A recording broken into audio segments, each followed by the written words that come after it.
The flight attendant's voice was calm, but the words made every head in first class turn toward him. "Sir, you and your daughter need to leave this section." Daniel Carter froze. His 6-year-old daughter, Lily, held his hand tightly as the passengers around them watched. Daniel had spent months saving for this flight, and he had no idea that within the next 60 seconds, one stranger's simple act of kindness would change everything. Before we begin, if you believe kindness can change someone's life, please subscribe to Kindness Story, like this video, and tell us in the comments what you would have done in Daniel's place. Your support helps us share more stories that remind us there is still good in the world. Daniel was a single father, and every dollar mattered. Since his wife had passed away 2 years earlier, he had learned how to be both parents to Lily. He packed her lunches, helped with homework, braided her hair badly every morning, and stayed awake when she had nightmares.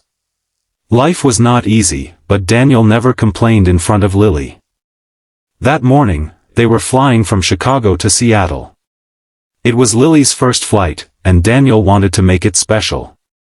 He had saved for almost 6 months to buy the 2 first-class seats. It was a little luxury he could barely afford, but Lily had been talking about flying for weeks.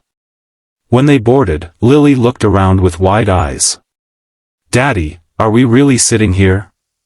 Daniel smiled. "Yes, sweetheart. Today, we're making a memory." Lily hugged him.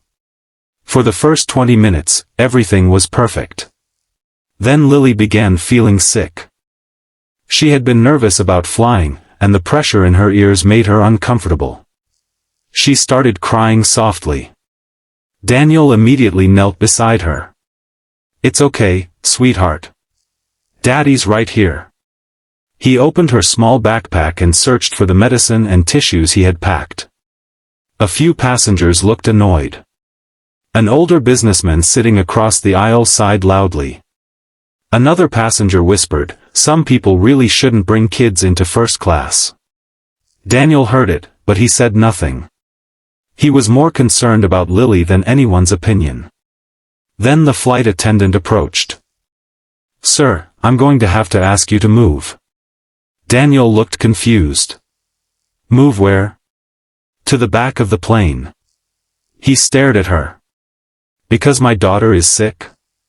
"There have been complaints about the noise." Daniel looked around. Lily wiped her tears with her little sleeve. "I'm sorry, Daddy." Those 2 words broke his heart. Daniel stood slowly. "I'm sorry," he said quietly. "We'll move." He picked up Lily's backpack and took her hand. But before they could leave, a woman sitting near the window suddenly stood up. "Wait." Everyone turned. The woman was in her late 50s, dressed simply, with silver hair and kind eyes. She looked at the flight attendant. "They're staying." The attendant hesitated. "Ma'am, I'm only following." The woman raised her hand gently. "I understand. But that little girl has done nothing wrong." Then she turned toward Daniel. "Sir, please sit down." Daniel shook his head. "I don't want to cause trouble." "You aren't." She looked at Lily. "Sweetheart, are you scared?" Lily nodded. The woman smiled. "My name is Margaret. Would you like to sit with me for a minute?" Lily looked at Daniel. Daniel nodded. Margaret reached into her purse and pulled out a small stuffed rabbit.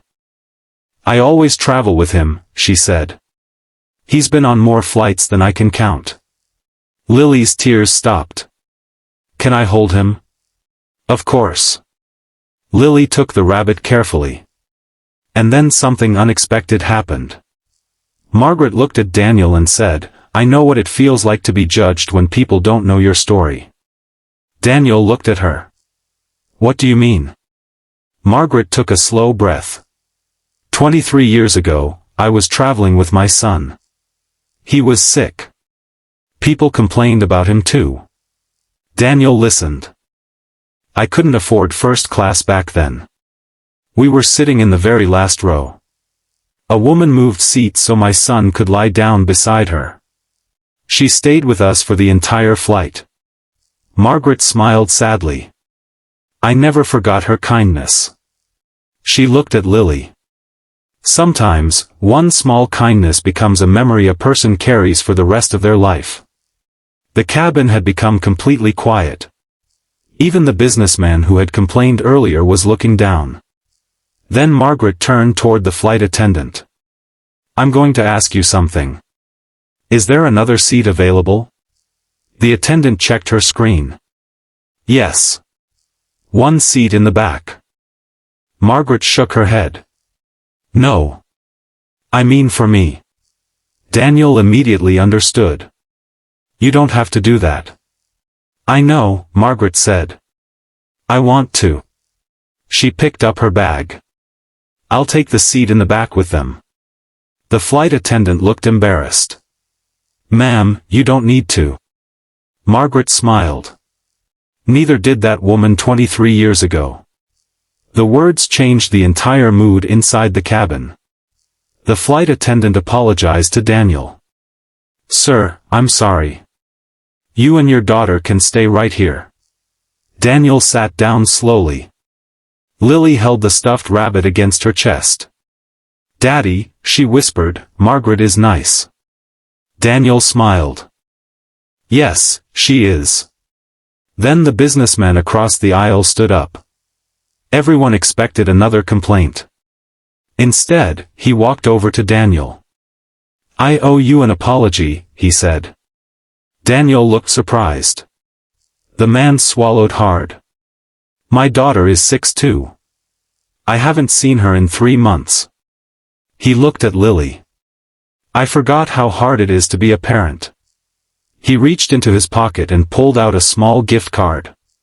Please get your daughter something she likes when you land. Daniel tried to refuse. But the man shook his head. Please. Soon, another passenger offered Lily a coloring book. Someone else gave her a pair of headphones. A mother across the aisle showed Lily a game on her tablet. What had started as rejection became something completely different. It became kindness. And Daniel realized something important. People often see only a moment of someone's life. They see a crying child. A tired parent. A stranger who looks uncomfortable. But they rarely see the story behind that moment. They don't see the nights a single father stays awake worrying about bills. They don't see the child who misses her mother. They don't see the courage it takes to keep going after losing someone you love. When the plane finally landed in Seattle, Daniel thanked Margaret. I don't know how to repay you. Margaret smiled. You don't have to. She pointed at Lily. Just teach her to do the same for someone else. Lily hugged Margaret tightly. I will. Margaret closed her eyes for a moment and hugged her back. Months later, Daniel received a letter. Inside was a photograph of Margaret's son. On the back, she had written, "Thank you for reminding me why kindness matters." Daniel kept that photograph on his refrigerator. And Lily kept Margaret's little stuffed rabbit beside her bed. Years later, Lily would still talk about the woman who stood up when everyone else stayed silent. She would say, "She made us feel like we belonged."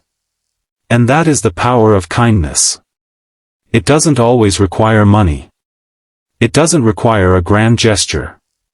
Sometimes, kindness is simply sitting beside someone when they feel alone. Sometimes it is saying, "You can stay." Sometimes it is defending someone who cannot defend themselves. And sometimes, one small act of kindness becomes a memory that changes a person forever. So the next time you see someone struggling, remember Daniel and Lily. Before judging them, pause. Before walking away, look closer. You never know what battle someone is quietly fighting. And you never know how much your kindness might mean. Because one minute, Daniel and his daughter felt unwanted. The next minute, strangers reminded them that they mattered. And that is how kindness can turn an ordinary moment into a life-changing memory. If this story touched your heart, remember to subscribe to Kindness Story, like this video, and share it with someone who needs a little hope today. And most importantly, be the reason someone believes in kindness again.